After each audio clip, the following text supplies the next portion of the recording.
예수님께서는 한 알의 밀이 썩어서 많은 열매를 맺는 것처럼 예수님께서도 십자가 위에서 죽으셔서 많은 생명을 구원하실 것이라고 말씀하셨습니다. 그런데 사람들은 이 말씀에 대해서 이해하지 못했습니다. 그래서 34절에 보시면 무리들은 율법에서 영원하신 그리스도에 대해서 들었는데 왜 인자가 십자가에 달려서 죽어야 하는지에 대해서 물었습니다. 자, 그들은요, 구약의 예언에 대해서 부분적으로만 알고 있었다라고 하는 것이 문제였다는 것이죠.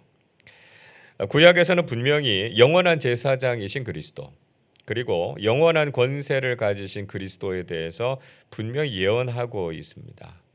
그러나 동시에 이사야 53장에서는 고난받는 종으로 오시는 메시아에 대해서도 예언하고 있다는 것이죠. 우리는 성경을 부분적으로 아는 것이 아니라 전체를 통해서 올바른 계시와 진리를 알아야 한다는 것입니다. 자, 그런데 우리가 온전하고 올바른 진리에 이른다라고 하는 것이 쉽지 않다는 것이죠. 그래서 예수님께서는 가장 확실한 방법이 무엇인지에 대해서 말씀해 주고 계십니다. 오늘 35절 말씀 우리 한 번 더 같이 읽겠습니다. 예수께서 이르시되 잠시 동안 빛이 너희 중에 있으니 빛이 있을 동안에 다녀 어둠에 붙잡히지 않게 하라. 어둠에 다니는 자는 그 가는 곳을 알지 못하느니라. 예수님께서는 잠시 동안 그들에게 빛이 비칠 것이다 이렇게 말씀하셨습니다. 그래서 빛이 있을 동안에는 어둠에 붙잡히지 않고 빛과 함께 거할 것이다 그렇게 말씀하셨습니다. 이 요한 신학의 중요한 특징은요, 예수님을 빛으로 묘사하고 있다는 것입니다. 요한복음 1장 9절이 이렇게 말씀합니다. 참 빛, 그 세상에 와서 각 사람에게 비추는 빛이 있었나니 말씀합니다. 그러니까 사도 요한은 세상을 비추는 참 빛이 오셨다 이렇게 선포했죠. 그분이 바로 성육신하신 예수 그리스도이셨습니다. 그래서 빛이 있을 동안이라고 하는 말씀은 예수님께서 육신을 입고 이 땅에 계실 때를 말하는 것이고요. 바로 예수님을 통해서 진리를 깨달아야 한다는 것이었습니다. 예수님께서는 빛이신 주님께서 하시는 말씀을 듣고 믿음을 가질 것에 대해서 말씀하신 것이죠. 36절 상반절 이렇게 말씀합니다. 너희에게 아직 빛이 있을 동안에 빛을 믿으라. 그리하면 빛의 아들이 되리라 말씀합니다. 예수님께서는 빛이 있을 동안에 빛을 믿으라 말씀하셨어요. 그래서 빛의 아들, 즉 하나님의 자녀들로 거듭나게 될 것이다 말씀하셨습니다. 진리의 빛이 되시는 예수님을 통해서 우리는 구원을 받고 하나님의 자녀가 될 수 있다라고 하는 것을 말씀하셨습니다. 자, 여러분 이 말씀은 오늘 우리와 믿지 않는 사람들에게도 아주 중요한 의미를 가지고 있습니다. 즉 예수님을 믿을 수 있는 기회가 항상 있는 것은 아니라는 것입니다. 이 기회의 시간이 지나가기 전에 복음을 믿고 복음을 사랑하는 사람들에게 전해야 한다는 것이죠. 구원을 받을 수 있는 기회가 누구에게나 주어져 있지만 그 기회가 영원히 있지는 않다는 것입니다. 빛이 있을 동안에. 즉 구원의 문이 닫히기 전에 우리는 복음을 전하고 구원의 은총 안에 들어가야 한다는 것입니다. 우리는 시간이 얼마 남지 않았다라고 하는 것을 알고 힘써서 구원의 복음을 전하는 사람들이 되어야 하겠습니다. 예수님께서는 빛이신 당신 자신을 믿으라 이렇게 말씀하셨지만 여전히 사람들은 믿지 않았습니다. 37절 보시면 예수님께서 그렇게 많은 기적을 보이셨지만 사람들은 믿지 않았다 이렇게 말씀하고 있습니다. 그러니까 기적이 나타난다고 해서 사람들이 다 믿는 것은 아니라는 것이죠. 과거나 지금이나 도무지 믿지 않으려고 하는 세대의 이 고집, 이 불신앙이 얼마나 심각한가 하는 것을 우리는 알게 됩니다. 여러분 왜 이렇게 믿음을 가지는 것이 어려울까요? 무엇보다 그 중요한 이유는 하나님께서 그들에게 믿음을 주시지 않았기 때문이라는 것입니다.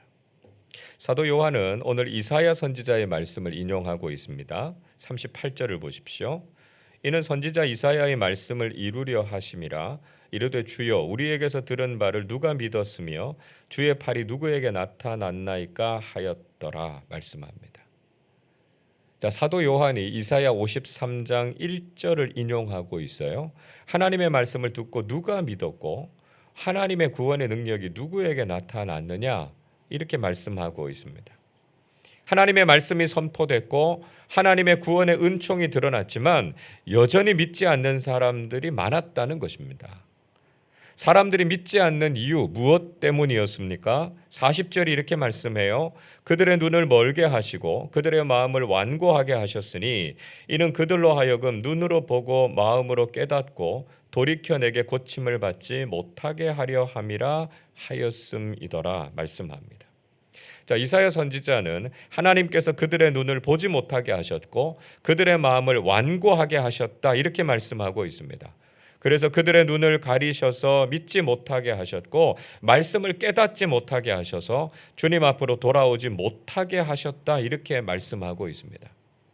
자, 마치 이 말씀은 하나님께서 의도적으로 구원받지 못하도록 방해하고 막으셨다 이렇게 느껴질 수도 있습니다. 그러나 이 말씀은요 그런 의미가 아니라 우리 인간이 가지고 있는 죄성 또 이 악함이 믿음에 이르지 못하도록 했다라고 하는 것을 의미하고 있습니다.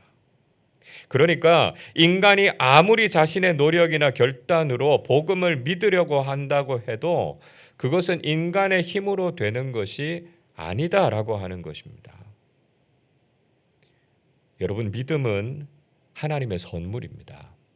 우리가 믿으려고 노력했고 우리가 의로워서 구원을 받은 게 아닙니다. 우리도 여전히 고집불통이었고 믿지 않으려고 했던 사람들이었습니다. 그런데 하나님께서 우리에게 믿음이라는 선물을 주셔서 우리가 예수님을 믿게 됐고 빛의 자녀들이 될 수 있었다는 것이죠. 그리고 지금도 믿지 않는 가족들이나 전도 대상자들에게 하나님께서 믿음의 선물을 주시도록 기도해야 합니다. 내 믿음이 내 의로 나타난 것이 아니기 때문에 우리가 그거 자랑하지 말아야 하고요. 하나님께서 내게도 믿음의 선물 주셨다는 걸 감사할 수 있어야 된다는 것이죠. 그리고 복음을 기다리고 있는 그 사람들도 역시 하나님께서 믿음을 주셔서 구원받는 은혜를 누릴 수 있도록 우리가 기도해야 한다는 것입니다. 우리가 열심히 전도하고 논리적으로 복음을 전했다고 해서 사람들이 믿고 구원받는 것이 아니라는 거죠. 먼저 우리가 그 영혼을 사랑하는 마음으로 기도하고 하나님께서 그 마음의 문을 열어주시도록 간구해야 합니다.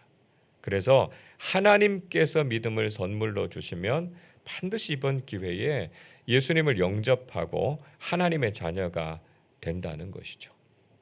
새생명 축제 때 전도해야 할 태신자들에게 하나님께서 믿음의 선물을 주시도록 매일 기도하시면서 복음을 전하실 수 있기를 바랍니다. 자, 그런데 요한은 믿지 않는 또 다른 이유가 있다 이렇게 이야기하고 있습니다. 42절을 보십시오. 그러나 관리 중에도 그를 믿는 자가 많되 바리새인들 때문에 드러나게 말하지 못하니 이는 출교를 당할까 두려워함이라 말씀합니다. 유대인 관리들 중에서도 예수님의 말씀을 듣고 믿는 사람들이 있었습니다. 그런데 문제는 그들이 바리새인들이 무서워서 자신들이 예수님을 믿는다 이렇게 감히 말하지 못했다는 것이죠. 왜냐하면 그렇게 했다가는 유대교에서 출교를 당할 수 있었기 때문이었습니다. 자, 유대교에서 출교를 당한다라고 하는 것은 단지 종교적인 문제만이 아니었습니다. 유대교는 단순한 종교가 아니라 당시의 유대 사회 전체를 움직이는 가장 강력한 권력이었기 때문에 관리들이 예수를 믿는다라고 이야기하면 자기의 지위, 자기의 일자리를 잃게 되는 것이었습니다. 즉 관리들은 신앙과 일자리 사이에서 고민하고 있었던 것이죠.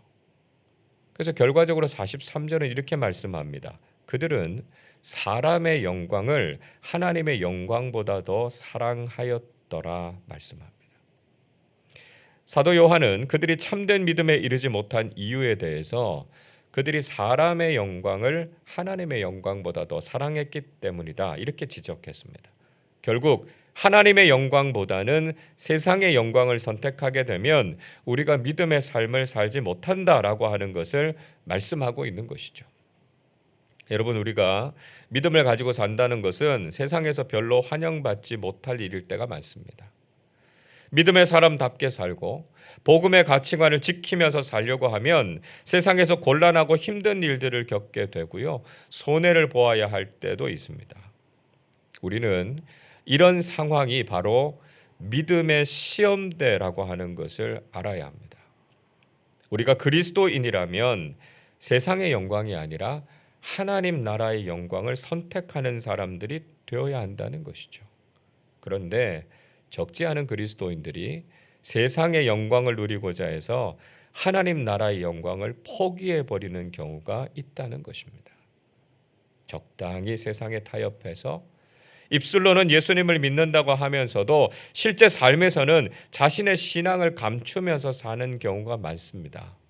그러니까 우리 주변에 이렇게 그리스도인들이 많이 있지만 정작 한국 사회는 복음의 가치로 변화되지 않고 있습니다.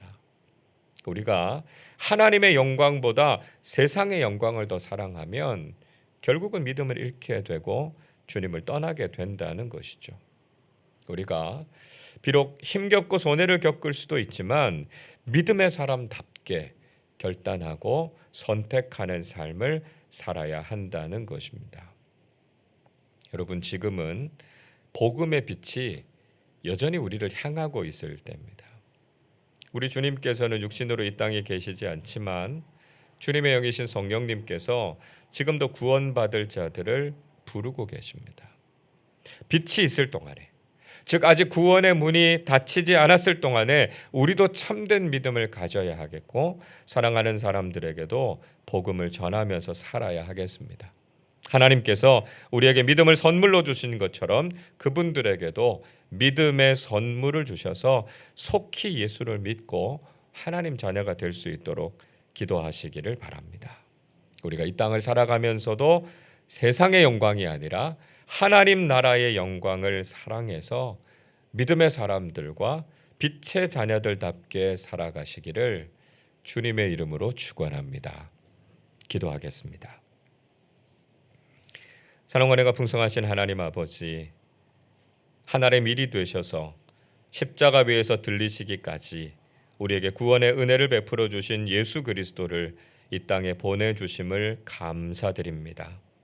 우리가 믿고 구원을 받은 것이 우리 자신의 노력이나 의로움이 아니라 하나님의 선물이었음을 깨달아 알게 하시고 믿음 주신 하나님께 감사하면서 살게 해 주옵소서. 저희들에게 이 귀한 믿음을 주신 것처럼 지금도 믿지 않는 가족들과 사랑하는 사람들의 마음을 열어주셔서 믿음을 선물로 주시고 이번 새생명 축제를 통해서 예수님을 영접하고 빛의 자녀들로 거듭나게 해 주옵소서. 하나님의 영광보다 세상의 영광을 앞세우지 않게 하시고 오직 복음의 가치와 하나님 나라의 질서에 순종함으로 믿음의 사람답게 살게 해 주옵소서. 오늘도 저희들이 믿음으로 결단하면서 살게 하시고 하나님의 도우심과 인도하심, 하나님 나라의 빛과 영광을 누리면서 살아가게 해 주옵소서. 계속되는 전쟁이 속히 그치게 하시고 우리의 삶에 들이온 위기와 위험을 막아주셔서 오늘도 주님 안에서 평안한 삶 살게 하여 주옵소서. 주님의 뜻을 구하고 그 뜻을 위해서 귀하고 아름답게 쓰임받는 하루 되게 하여 주옵소서. 감사드리며 우리 주님 예수 그리스도의 이름으로 기도하옵나이다. 아멘.